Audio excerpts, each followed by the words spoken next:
Graça e paz, amados. Feliz aqui pela oportunidade de trazer a mensagem, a palavra de Deus. Hoje eu quero falar sobre os Salmos. A mensagem está lá em Salmos 6. Salmo 6. Davi. Vamos aqui, Salmo 6, versículo 1. Senhor, não repreendes na tua ira, nem me castigue no teu furor. Senhor, tem compaixão de mim, porque sou fraco. Cura-me, Senhor, porque meus ossos estão abalados. Meu ser está muito perturbado, mas tu, Senhor, até quando? Volta-te, Senhor, e livra-me. Salve-me por tua misericórdia, pois na morte não há lembrança de ti. Na sepultura, quem te dará louvor? Estou cansado do meu gemido. Toda noite faço nadar em lágrimas na minha cama. Imundo com elas o meu leito. Meus olhos estão consumidos pela mágoa, enfraquecidos por causa de todos os meus inimigos. Apartai-vos de mim, todos que praticais a maldade, porque o Senhor já ouviu a voz do meu pranto, o Senhor já ouviu a minha súplica, o Senhor acolheu a minha oração. Todos os meus inimigos serão envergonhados e muito perturbados. Abruptamente eles se retirarão de vergonha. Aqui é um salmo de Davi, né? O Salmo 6. Davi tinha deixado ali o seu reino e Absalão, né, tinha o traído e queria tomar o seu reino. Absalão, seu filho. Então ali Davi está numa decisão difícil, porque ou ele ficaria, porque Absalão já estava com fortes soldados, tinha conseguido bastante soldados ali, e iria matar ali muitos em Israel. Ou ele ia para o confronto, né, disputar com seu filho, e morrendo ali muitos de Israel, ou ele deixava e ia embora. E foi o que Davi fez. Ele pegou e foi embora, deixou as suas mulheres, né, suas concubinas, deixou lá, que naquela podia ter mais do que uma mulher, deixou lá elas em Israel. E Davi então ali pagou um alto preço, né? Pagou ali, passou um mau pedaço, mas tudo também consequência do que ele mesmo fez, né? Porque Davi ele orquestrou ali, né, a morte de Uzias, né, para ficar com sua esposa. E ali ele pagou um alto preço, ele viu ali a justiça, ele viu ali a disciplina a qual Deus teve com ele, né? E tudo que ele fez ali no escuro, né, achando que ninguém ia saber, ninguém ia ver, Deus mandou um profeta e disse para ele: olha, o que você fez no escuro, eu vou fazer com você no claro, todos vão ver, né? Todos em Israel vão ver. Assim foi a disciplina que Deus agiu com Davi. Isso está lá em 2 Salmos 12:12, se os irmãos quiserem conferir, né, e entender mais sobre a história de Davi. Então Davi está sendo perseguido, né? Davi perde o seu reino, está perdendo a sua família, e também aqui, como entendemos no versículo 2, está doente, uma enfermidade. Então no versículo 1, ele começa dizendo assim, não me repreendas na tua ira e nem me castigue no teu furor. Então a primeira coisa que Davi faz é se humilhar. Davi se humilha, ele se arrepende daquilo que ele fez. Ele sabe que Deus está irado, né? Que Deus vai castigá-lo, que vai discipliná-lo. Então ele já vem, se humilha perante o Senhor e diz que não me repreendas na tua ira. Então é a primeira coisa que Davi faz, se humilha. A segunda, aqui no versículo 2, o Senhor tenha compaixão de mim, porque sou fraco. Cura-me, Senhor, porque os meus ossos estão abalados. Então aqui entendemos no versículo 2 que além de tudo, além de toda essa perseguição, essa perda e de tudo isso, Davi estava enfrentando uma enfermidade. De repente uma enfermidade momentânea, que não diz, mas pelo que diz aqui, diz assim, os meus ossos serão abalados. Pode ser um tremor, uma febre, ou algo do tipo. E na história hebraica, né, eles entendem, os judeus entendem que o que afeta a alma também afeta o corpo, né? Aquilo que afeta a alma também afeta o corpo. E o que afeta o corpo também afeta a alma. Se você está em pecado, logo seu corpo também adoece. Eles têm esse entendimento, né? Os judeus. E tem muitas passagens que dizem isso, como Provérbios 17, 22. Provérbios, capítulo 17, 22, que diz assim: ó coração alegre é bom remédio. O coração alegre é um bom remédio, mas o espírito abatido adoece os ossos. Então eles tinham esse entendimento, eles compreendiam desta forma. Tanto que Jesus, lá em João capítulo 9, versículo 2, quando Jesus vai curar o cego, eles perguntam a Jesus, Rabi, mestre, né?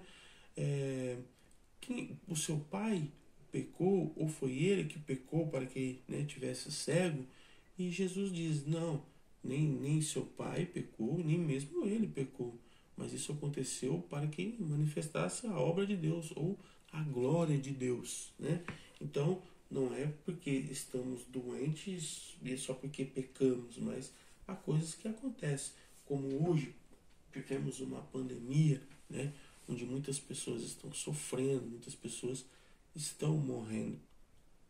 Isso muitas das vezes não é consequência de um pecado, mas sim também resultado das profecias a qual fala do Senhor, dos sinais, né, dos finais dos tempos, né, ao qual muitas coisas iam acontecer, as coisas iam ficar mais estreitas, né, ao ponto que chegará nos finais dos tempos, nos fins dos tempos, que o mundo, não digo os cristãos que confessam a Cristo como seu Salvador, mas acredito que o mundo, certeza que o mundo vai ver que a Bíblia, a palavra de Deus, ela não é um livro de ficção e nem mesmo de história, mas o homem peca, o homem causa maldade, e tudo isso haverá consequências em nossas vidas, né?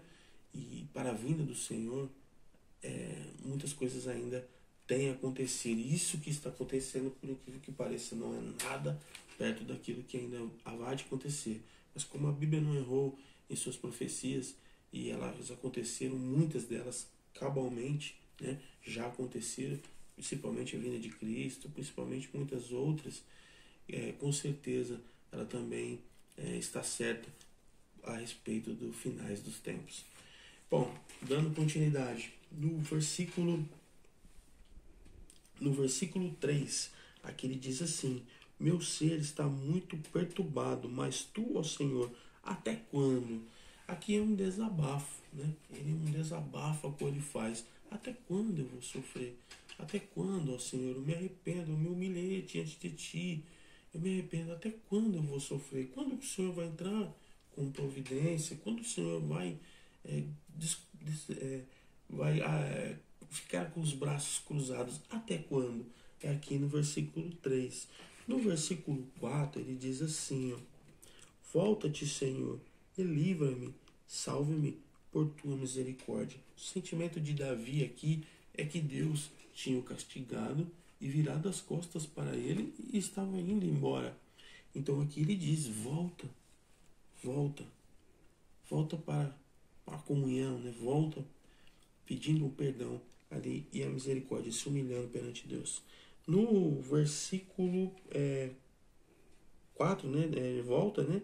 Quando ele diz no versículo 5, ele diz assim, olha que interessante: pois na morte não há lembrança de ti, na sepultura quem te dará louvor, né?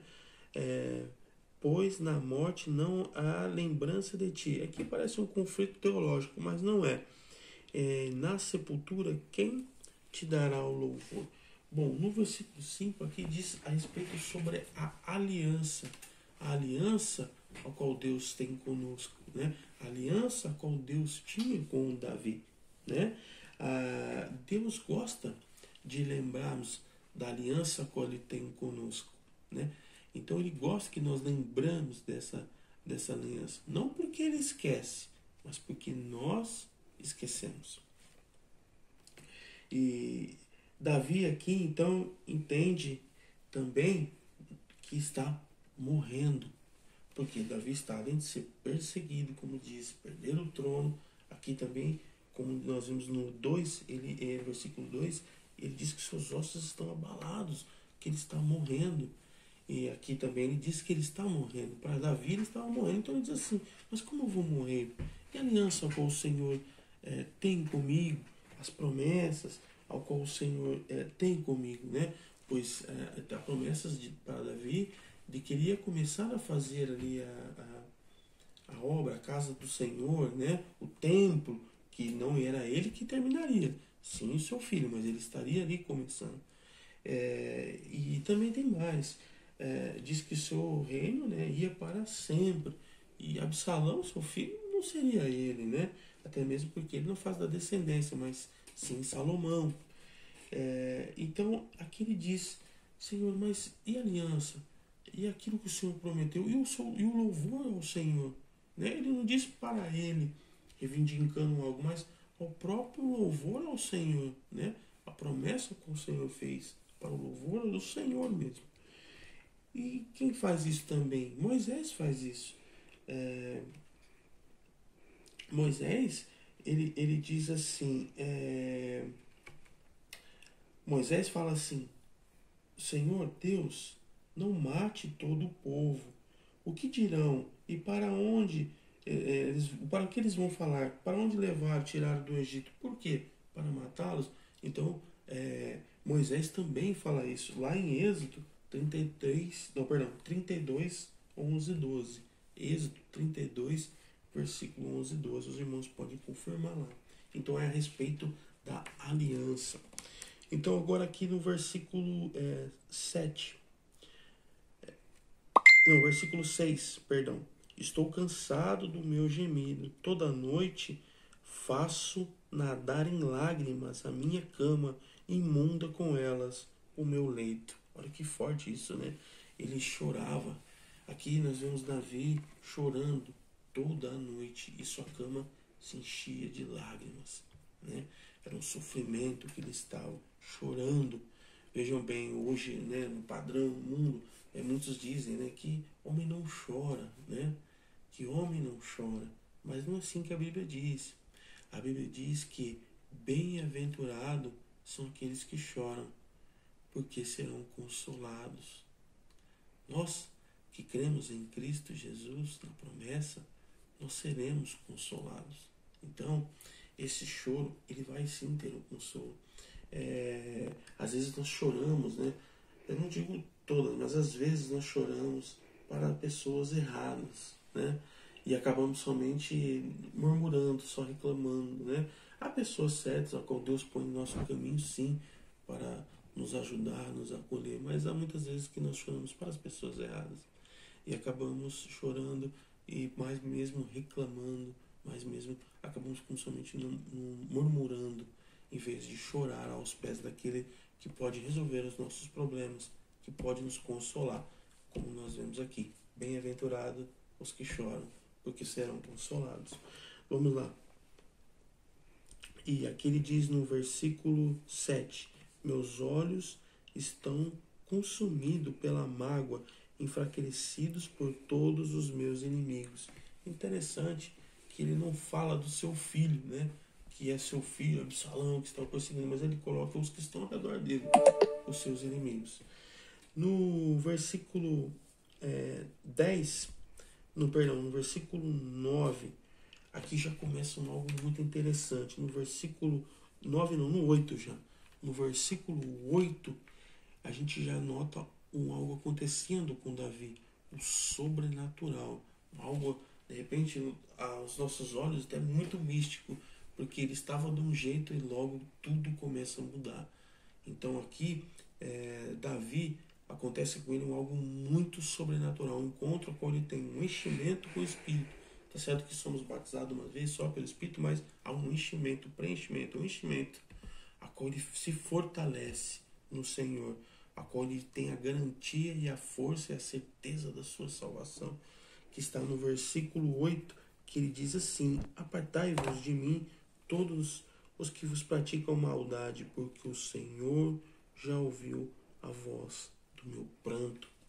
No versículo 9 ele diz assim: o Senhor já ouviu a minha súplica, o Senhor acolheu a minha oração. Aqui ele repete 3 vezes, olha, 3 vezes, com a certeza, a clareza, aquele ênfase, aquela força.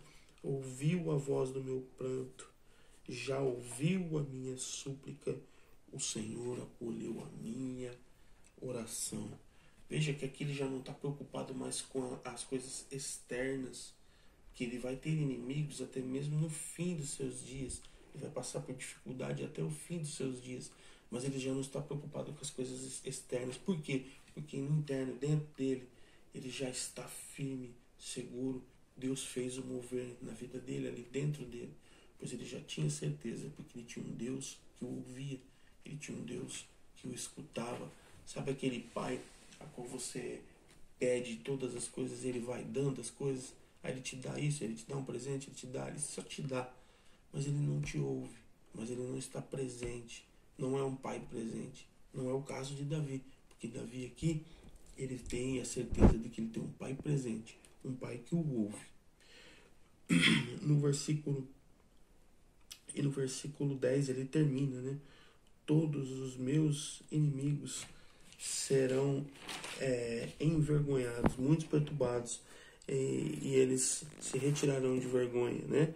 No 9 ele diz assim ainda, ó, o Senhor já ouviu a minha súplica e o Senhor conheceu a minha oração. Sabe, irmãos, quando aquele amigo que nós temos, e aquele bom amigo que sabe ouvir você, aquele amigo que sabe até conversar com você, que você passa horas e horas e horas, e ele sabe te ouvir, ele sabe o que falar, sabe isso, sabe aquela, e você sai até mais leve de conversar horas e horas com este amigo.